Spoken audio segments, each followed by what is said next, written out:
Hi there. So I'm Liz Brown and I'm one of the lecturers in the social science department here at Ayrshire College. And I was invited to come along and chat to you ever so informally, just for a short period, about an area of sociological interest that I have and an area of research that I'm currently looking into. And one of the reasons why we thought it might be something that would be of interest is because I'm interested in the sociology of friendship.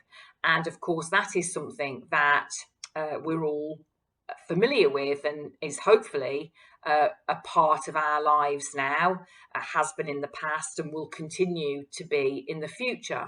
So it's an area of sociology that hopefully you can understand from an everyday personal perspective, as well as maybe from a scientific or academic perspective. And it was that that really sort of inspired me to do some research going back a couple of years now. And my interest was reinvigorated when we had the COVID global pandemic lockdown. And I started to wonder what was going to happen to friendships, my own included, but generally in society, what was going to happen to friendships when the sort of mechanisms that keep a lot of them going, like the social side of things, going into work, going into education, attending sports, or music gigs, etc. What was going to happen to friendships when those mechanisms were stopped, and stopped really, really quite quickly and for quite a protracted amount of time? So I picked up the research that I'd been dabbling in for a couple of years back in the past, and I'm now really quite involved in that research and really quite inspired by it. And I think it is an area of interest because, like I say, it's a part of our lives that we can all associate with to a greater or lesser degree. So when I first started looking into the sociology of friendship, I realised that people have studied friendship groups for years and years. This is not a new idea, although it is quite a new idea in sociology. And again, that was one of the reasons why I was interested in exploring it further, because some sociologists had said it seemed to be an area that was largely ignored by mainstream sociology. But when I looked into it, certainly from a philosophical point of view, the likes of Plato, Aristotle, Socrates, etc., the ancient Greek philosophers had wondered and pondered and philosophized about friendship and what was friendship, what is the objective of friendship, what does it do, what's its function. But of course, because they were writing when they were writing, and they weren't very well known or famous for being particularly inclusive in their musings, most of their thoughts about friendship were concentrated around upper class, educated men and the friendships that they enjoyed or experienced. So other groups in society, and women especially, were glaringly left out of their analysis, if you like. So it was a good starting point for understanding the sort of the philosophy of friendship, but it certainly didn't cover the whole picture. And even if it had have done, we would have assumed that friendships would have changed hugely in the many hundreds of years that have passed since then. So when I looked into that, I was quite fascinated with what they had to say about friendships, and there were all sorts of different sort of rationales for what friendship was. Plato wrote quite extensively about friendships, and that's in fact where the term platonic comes from, which is the relationships between non-sexual two non-sexual people. So I was quite interested to find out that's where that word had come from. And then later on, in more sort of recent philosophy, the utilitarian school of thought believed that friendship groups were important because they created social bonds and they encouraged us to be kind to each other. And although that idea was from a couple of 100 years ago, you'll probably be aware that there is quite a big push on social media at the moment about being kind to each other, and there's t-shirts and all sorts of memes, etc., about if you can be anything in life, just be kind, So it's funny how some of these ideas have endured, some of these key messages of what friendship is, what friendship's function is, have endured. Now, Nietzsche, who I haven't read a huge amount of his work, but his work on friendship was quite interesting because he argued that we should be challenging in friendships and we should stand in opposition with our friends to get the best out of them. I'm massively paraphrasing his quite sophisticated work, but he was arguing for a more combative type of friendship, and that good friendship is about being able to challenge each other and make each other better through opposing what our friends think and what our friends do. So I thought that was quite interesting. And Oscar Wilde apparently quite famously also said a good friend is somebody who will stab you in the front, which I also quite like that idea, which obviously is the sentiment that a good friend will tell you to your face perhaps what other people are saying behind your back.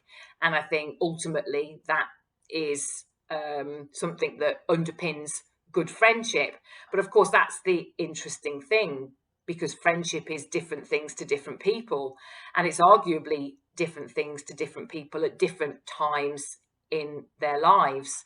So it brings in, the sociology of friendship brings in all of the key sort of cornerstones of sociology to do with things like age and social class. There's a lot of sociology about whether we are attracted to people who come from the same social class as us, because we're then bound in a similar experience in society if we share the same economic and political space as somebody.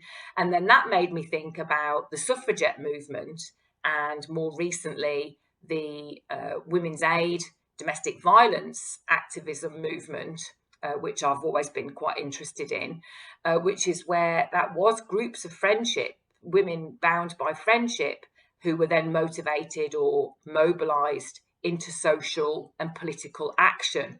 So I suppose when we really start to unpack it, what we can appreciate is that friendship isn't necessarily about social bonds, but it can very much also be about political social activism as well, and being united with people who share the same values and norms in life that we do, which is, again, incredibly sociological.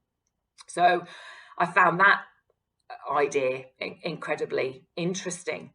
And the more recent sociology of friendship, because it does seem to be enjoying some kind of a renaissance at the moment, where people are starting to think it's an underdeveloped area that we need to do a bit more research on, are looking at things like social media bonds, bringing people together who share a similar outlook on a political matter, for example. And so I suppose if we look at things like Extinction Rebellion and maybe Black Lives Matter, we can see how groups of people can form friendships remotely, because they are united in a desire for change. All right, so it takes our sort of analysis away from just seeing friendship as a social, warm, intimate bond between one or two or more groups of people, and actually starts to see it in a more public and political way. So there's an awful lot to uncover in the sociology of friendship, and I'm really looking forward to seeing where my research goes with that.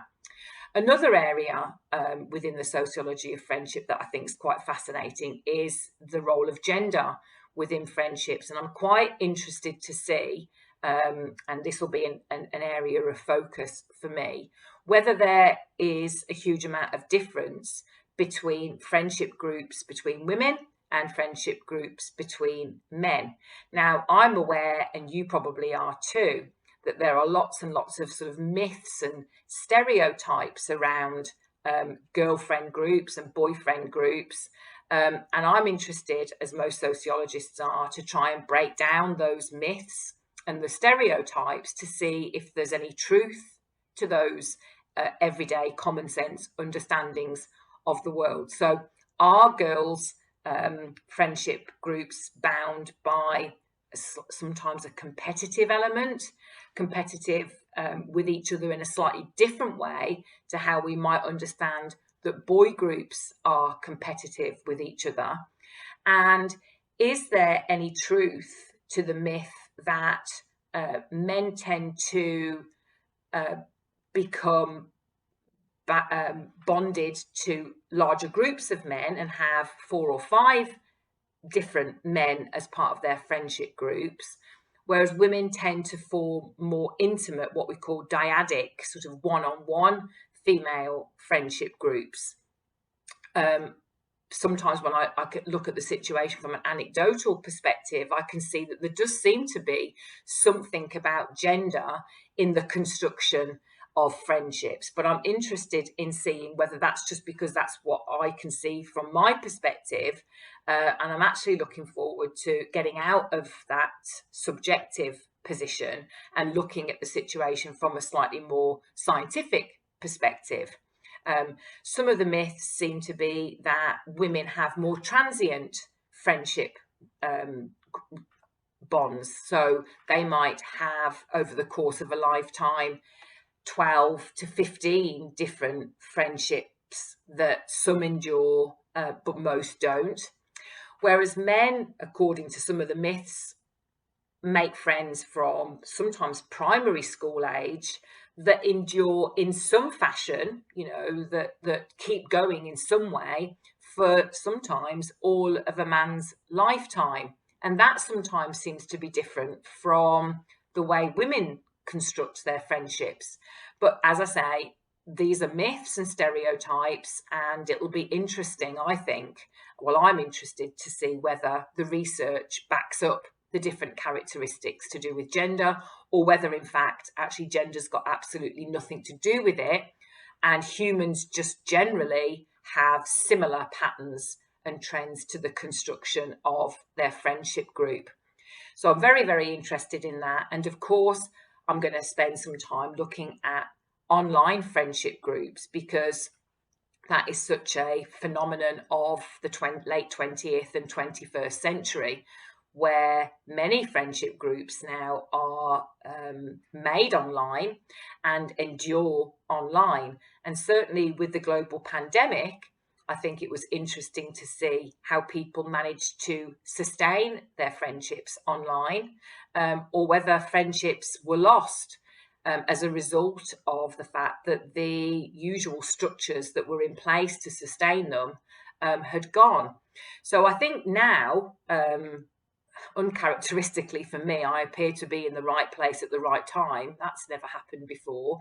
I'm involved in an area of research that has some significant changes happening now as a result of COVID. And it will be interesting to look back on the history of friendship, to see where we are now in terms of friendship and what the lockdown has done, if anything, to the construction of our friendships or the character of our friendships, and to see if we can, or I can predict any patterns or trends to the construction of future friendships. So I'm looking forward to spending some more time on my research and really getting to the nitty-gritty of what's going on there, and what the impact of some of the social structures like media, religion, class, education, employment, etc., have had on friendship groups. Okay, so perhaps I'll be able to let you know how that research is going once it's done. But if nothing else, and you're not necessarily interested in the sociology of friendship, and that's completely fine, I think the one thing that hopefully I've managed to get across in this really brief monologue is to let you know that the wonderful thing about sociology is it allows us to take the everyday experience of being in the social world, to find an area within the social world that fascinates us. And for me, it is friendship groups, and for you, it could be something else. And be able to apply some of our sociological understanding to analysing and exploring the area more. Sociology really allows you to do that. The other social sciences do as well, of course, but because I'm looking at it from a sociological perspective, that's what's first and foremost in my mind. But I think it can be really, really powerful and empowering to use your sociological imagination, which is really what I've just sort of explained through the sociology of friendship, to understand the social world more, to understand your role in the social world, okay, your part in the social world, and the part that you play today and the part that you will play in the future and the part that you've played in the past, and to be able to really understand your position in the social world in the context of sociology. So that is the true gift that sociology gives us. So hopefully this has given you a little bit of food for thought, to look around at your own friendships and maybe ask yourself what you look for in a friendship, the type of friend that you are, the type of friends that you seek out, how important friendship groups may or may not be to you, and really just to take a very, very everyday experience and look at it in a slightly more scientific and objective way. Thanks for listening. I hope you enjoyed that. Take care now.